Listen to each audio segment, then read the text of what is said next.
aussi. Mais une femme qui aime réellement son mari, qui a l'amour envers son mari, les respecte, il obéit à son mari. J'ai pris cet exemple pour parler de ces mystères, de ces grands mystères entre notre mariage et le Seigneur Jésus-Christ. Nous sommes épouses. Jésus est notre mari. Si nous l'aimons, chers enfants de Dieu, on marchera dans la crainte de sa parole. Sa parole, c'est-à-dire ce qu'il nous dit. Toi, tu es ma femme, non? Oui, je suis ta femme, Seigneur. Ok, je te dis, ne vis pas selon le monde. Ok, Seigneur, je t'aime, j'obéirai mon mari. C'est comme ça. Si tu aimes réellement le Seigneur et que tu te considères comme étant sa femme, tu vas respecter ce que le Seigneur te dit. Je suis dans la parole, non? Je suis dans Jean chapitre 1. Lisons cela. Lisons cela. On se laisse guider par le Saint-Esprit. Allons dans Jean chapitre 14. Regarde ce qu'il dit. Allons-y là-bas. Jean chapitre 14. Je suis dans la parole. Lisons les versets 23.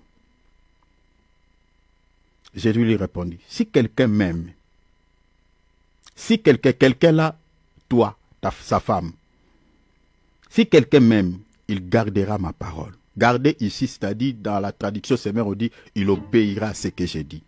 Il gardera ma parole. Et mon Père l'aimera. Nous viendrons à lui. Et nous viendrons à lui et nous ferons notre demeure chez lui. Maintenant, regarde dans le verset 24.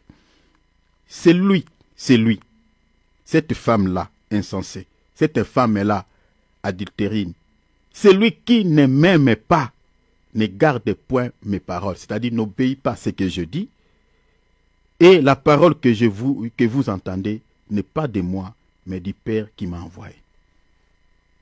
Donc, celui qui n'aime pas le Seigneur ne garde pas sa parole, n'obéit pas à sa parole.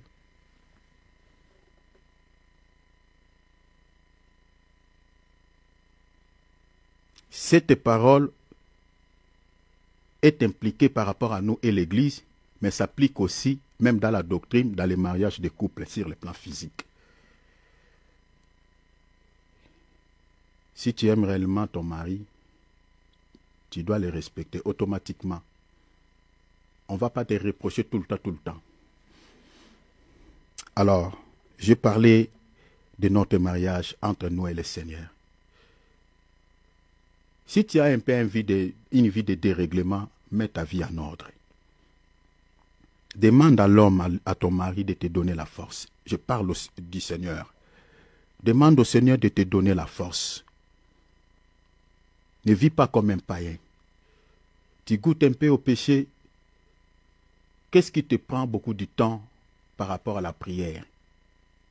Qu'est-ce qui te prend beaucoup de temps par rapport à la méditation de la parole? Est-ce qu'au jour d'aujourd'hui, tu as médité la parole? Tu as respecté ce que Jésus dit dans Josué 1:8? Que ce livre ne s'éloigne pas de ta bouche. Médite-le jour et nuit pour agir fidèlement selon tout ce qui est écrit. C'est alors que tu auras du succès dans toutes tes entreprises. Est-ce que tu as accompli ce qu'il dit là au jour d'aujourd'hui? Peut-être pas. Demande à Dieu qui te donne la force. Parce que tu n'obéis pas à ce qu'il te dit. Tu ne peux pas finir les 24 sans méditer la parole, sans lire même un verset. Tu ne peux pas finir les 24 heures sans passer même, prendre même un temps, 1 heure même dans la prière. 1 Thessaloniciens 5:17, priez sans cesse. Priez sans cesse. Priez et ne point se relâcher. Luc 18, 1er.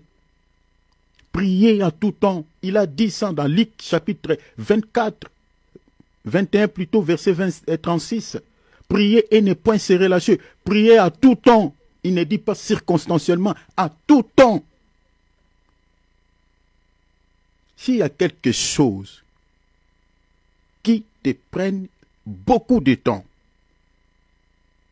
que la prière, que la parole, et que cette chose-là contribue de manière négative dans ta vie spirituelle, c'est un péché.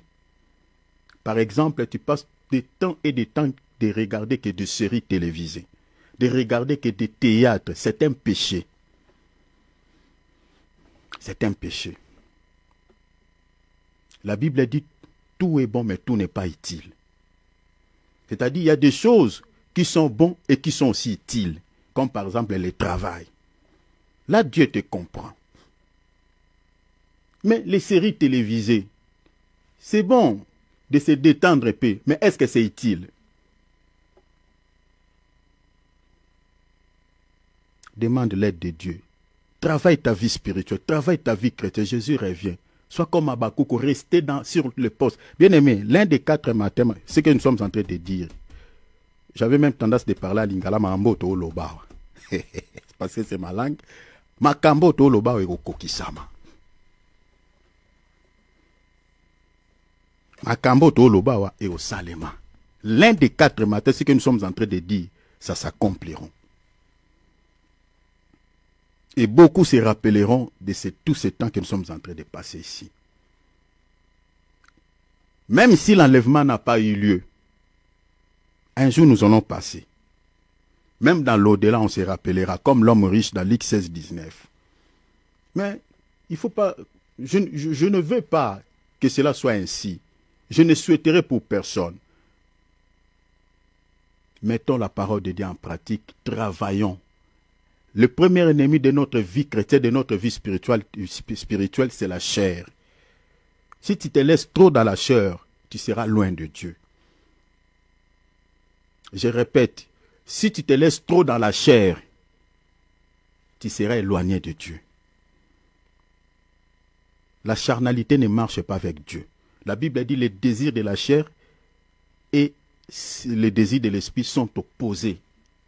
L'esprit dont on parle dans Galates 5, verset 16, c'est l'esprit de Dieu. Et le Saint-Esprit qui habite en nous, si tu veux être ami de Dieu, ami de l'esprit de Dieu, il faut que tu sois spirituel. Prie pour ta vie d'intimité avec Dieu. Tu as fait combien de temps dans le Seigneur? Comment tu ne grandis pas? Est-ce que tu peux prêcher quelqu'un, tu peux exhorter quelqu'un au sujet de la parole de Dieu? Regardez les gens qui sont dans des fausses religions. Dans le bouddhisme et tout ça, dans l'islam. Ils connaissent leurs sourates, ils connaissent, voilà, les versets de leurs livres. Mais seulement certains chrétiens qui ont fait des temps, 2 ans, 3 ans, tu es dans le Seigneur. Mais tu ne grandis pas. Et cela inquiète le Seigneur. Parce que tu ne vois pas le visage du Seigneur. Cela lui inquiète. Qui est cette femme-là ou ces parents-là qui doit mettre au monde un enfant et que son enfant ne grandit pas? Il est comme un dingue, c'est-à-dire qui simbi. Ça va vous inquiéter. Et c'est ça la situation de certains chrétiens sur le plan spirituel. Ça inquiète le Seigneur qui est leur papa, qui ne grandissent pas. Le Seigneur a certains enfants sur le plan spirituel qui sont des dingues. Qui simbi, la raté. Ne sois pas comme ça, grandis. Grandis dans les choses de Dieu. Ne sois pas un religieux. Ouvrons nos micros. Demandons la grâce de Dieu. Demande à Dieu que tu grandisses.